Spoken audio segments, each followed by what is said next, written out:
नमस्कार मेरे प्यारे साथियों। मैं आज आप लोगों को बताना चाहूँगा जो उत्तर प्रदेश सरकार द्वारा जो यूपी पुलिस भर्ती आई हुई है, तो अभी तक की सबसे बड़ी भर्ती है। जैसा कि नोटिफिकेशन में आप लोग देख सकते हैं 60,244 पद हैं। तो 60,244 पद अभी तक कभी भी नहीं आए थे, तो ये सबसे बड़ी भर्ती है, ऐतिहासिक भर्ती आप लोग कह सकते हैं। ठीक है, 60,244 अभी तक इतनी बड़ी भर्ती आई ही नहीं थी। लास्ट भर्ती जो थी वो 49,000 की थी। ठीक है, इससे बड़ी भर्ती अभी तक 60,244 पद कभी नहीं आए थे। तो ये भर्ती ऐतिहासिक भर्ती है। सभी बच्चे जो तैयारी कर रहे हैं वो अच्छी प्रकार से आप फार्म भरें। और फार्म में देखिए, सबसे पहले जो मेन चीज़ है, आप लोग फार्म गलत भर देते हैं। ठीक, कई जगह कई बार नोटिफिकेशन ना पूरा पढ़ करके आप लोग कहीं साइबर कैफ़े पे जा करके जैसा साइबर कैफ़े वाला बता देता है उस प्रकार से आप लोग कर देते हैं। तो आप लोग देखिए नोटिफिकेशन के माध्यम से पूरी जानकारी यहाँ से ले सकते हैं। फार्म जो आपका है वो 27 तारीख से स्टार्ट हो जाएगा भरना। 16/1 अंतिम तिथि है आवेदन की, और फीस जमा करने की 18 तारीख लास्ट डेट है। फार्म की फ़ीस 400 रुपया है। ठीक, 400 रुपये आप ऑनलाइन किसी भी माध्यम से कटा सकते हैं। ठीक, जो इम्पोर्टेंट देखो जो जानकारी है वो मैं आप लोगों को यहाँ से बता देता हूँ। ठीक, तो आप लोगों को अर्हताएँ क्या होनी चाहिए, अर्हताएँ देख लेते हैं। तो भारत का नागरिक होना चाहिए। तो भारत यानी कि उत्तर प्रदेश में जो भी रह रहे हैं वो उनके लिए तो है ही है, और जो दूसरे स्टेट के हैं वो भी इस फॉर्म को डाल सकते हैं। ठीक, कहने का मतलब जितने भी 28 राज्य हैं और 8 यूटी हैं। ठीक, 28 राज्य और 8 यूटी के सभी व्यक्ति जो हैं उत्तर प्रदेश में जो यूपी पुलिस भर्ती है इसमें पार्टिसिपेट कर सकते हैं। ये नहीं केवल उत्तर प्रदेश के ही इसमें बच्चे पार्टिसिपेट हो सकते हैं, बल्कि पूरे भारत में, भारत का होना चाहिए, बस भारत की नागरिकता होनी चाहिए, वो व्यक्ति यहाँ पे फॉर्म डाल सकता है। शैक्षिक अर्हता क्या रहेगी, तो शैक्षिक अर्हता जो है वो 12वीं पास, 12वीं या उसके समकक्ष जो भी हो।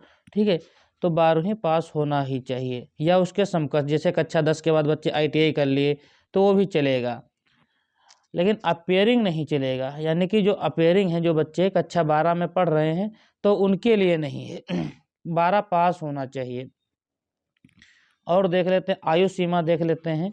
तो आयु सीमा जो रहने वाली है वो 2 जुलाई 2001 से पहले हो। ठीक है, अर्थात अब देखिए लिखा है पुरुष अभ्यर्थी ने दिनांक 1/7/2023 को 18 वर्ष की आयु प्राप्त कर ली हो और 22 वर्ष की आयु प्राप्त ना की हो। 18 से 22 वर्ष रहने वाली है उम्र। OBC के लिए 3 साल की छूट होती है। ठीक है, SC ST के लिए भी छूट होती है। ठीक, तो ये छूट होती है OBC और SC ST के लिए। बाकी अदर जनरल के लिए कोई इसमें छूट का कोई मेंशन नहीं है। अगला देखते हैं। शारीरिक स्वच्छता क्या रहने वाली है। देखिए, भर्ती की प्रक्रिया लिखित प्रक्रिया है। शारीरिक मानक परीक्षण जो है पुरुष अभ्यर्थियों के लिए न्यूनतम शारीरिक मानक परीक्षण 168 सेंटीमीटर हाइट होनी चाहिए। अनुसूचित जनजाति या पुरुष अभ्यर्थियों के लिए 160 सेंटीमीटर हाइट होनी चाहिए, और सामान्य और पिछड़े वर्ग के लिए 168 होनी चाहिए। कितनी? 168 सेंटीमीटर। आप लोग अपनी लंबाई आसानी से नाप सकते हैं और देख लें। जिनकी 168 सेंटीमीटर है हाइट, वो फॉर्म को अवश्य भरें। महिला अभ्यर्थियों की जो हाइट की बात करें तो महिला अभ्यर्थियों की OBC और सामान्य की जो है उनकी 152 है। कितनी? तो 152 है। और जो SC ST हैं तो उनकी जो हाइट है महिला की 142 है। वजन, महिला अभ्यर्थियों की वजन जो है 40 किलोग्राम होना चाहिए।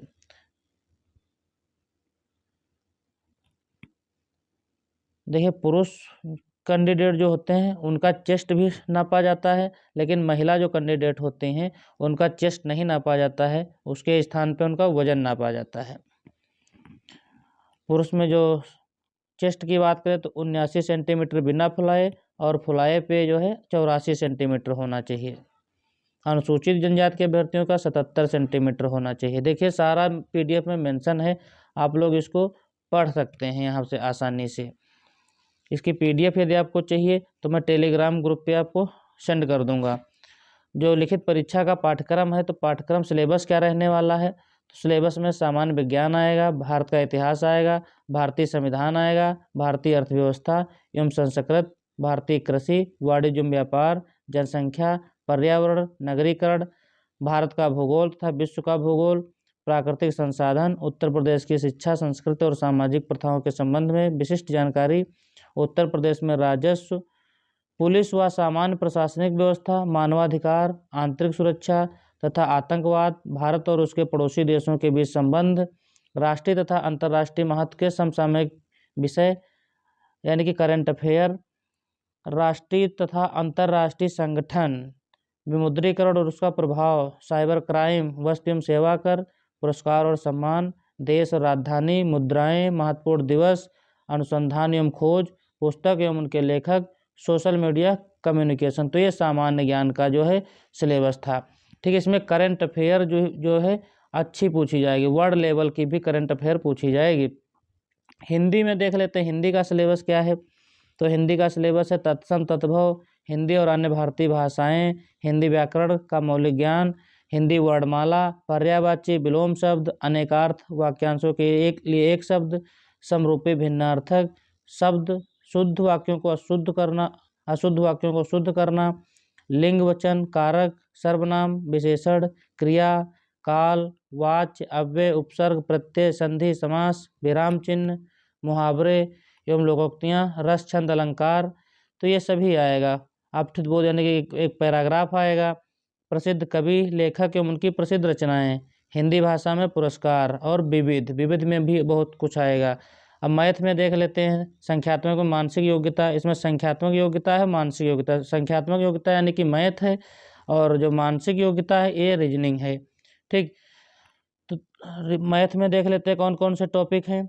तो सबसे पहले तो नंबर सिस्टम यानी कि संख्या पद्धति, सिंप्लीफिकेशन, सरलीकरण, दशमलव और भिन्न, फिर जो है महत्तम समापवर्तक और लघुत्तम समापवर्तक।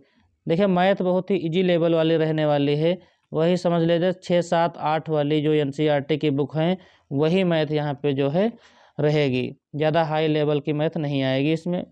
देखिए सब लाभ और हानि टॉपिक जो हैं सब वही 6, 7, 8 वाले हैं। समय और कार्य, औसत, समय और दूरी, सारणी और ग्राफ का प्रयोग, मेंसुरेशन, अंकगणितीय संगणना व अन्य विश्लेषणात्मक कार्य, विविध। मानसिक योग्यता में देख लेते हैं क्या क्या है। तार्किक आरेख यानी कि वेन डायग्राम होंगे, सिलोगिज्म होंगे, सिंबल रिलेशनशिप होगा, संकेत संबंध विश्लेषण होगा, प्रत्यक्ष ज्ञान बोध, शब्द रचना परीक्षण, अक्षर और संख्या श्रृंखला, शब्द और वर्णमाला में आंशिक समरूपता, व्यवहारिक ज्ञान परीक्षण, दिशा ज्ञान परीक्षण, आंकड़ों का तार्किक विश्लेषण, प्रभावी तर्क, अंतर्निहित भावों का विनिश्चय करना। तो ये हो गया मैथ का और रीजनिंग का सिलेबस। मानसिक अभिरुचि, बुद्धि एवं तार्किक क्षमता, इसमें देख लेते हैं। वो तो था देखियो मैथ का। अब रीजनिंग में देख लेते हैं। निम्नलिखित के प्रति दृष्टिकोण, जनहित, कानून एवं शांति व्यवस्था, सांप्रदायिक। तो ये देखिए इसमें सब लिखा हुआ है। बुद्धि लब्धि, तार्किक क्षमता में देखिए लीजिए एनालॉजीज है, समरूपता है। तो ये सब जो है आप लोग पढ़ लेंगे इसको अच्छे से। तो ये सभी जो है आप लोगों के लिए जो इम्पोर्टेंट जानकारी थी वो मैंने आप लोगों को यहाँ पे बता दी। अब आप लोग क्या कीजिए, अब आप लोगों के डॉक्यूमेंट अभी कंप्लीट नहीं हो तो सबसे पहले कास्ट सिस्टम, कास्ट मतलब जात, आय और निवास, डोमिसाइल, ये जो है प्रमाण पत्र आप लोग बना लेंगे। डोमिसाइल बनवा लीजिए, कास्ट बनवा लीजिए और आय प्रमाण पत्र भी बनवा लीजिए। तो ये सारे कागज़ आप लोग बनवा लीजिए। उसके बाद में फॉर्म अच्छे से भरिए। ठीक, देखिए ये ऐतिहासिक भर्ती है। अभी तक क्योंकि इतनी भर्ती नहीं UPP में आई थी और ये कम से कम 5 साल बाद आपको भर्ती देखने को मिली है। तो आप लोग ये मौका हाथ से जाने ना दें और आप लोग अभी से परीक्षा की तैयारी करना शुरू कर दें। वीडियो यदि आप लोगों को पसंद आया हो तो वीडियो को लाइक करें, चैनल पे नए हो चैनल को सब्सक्राइब अवश्य करें। Thanks for watching this video.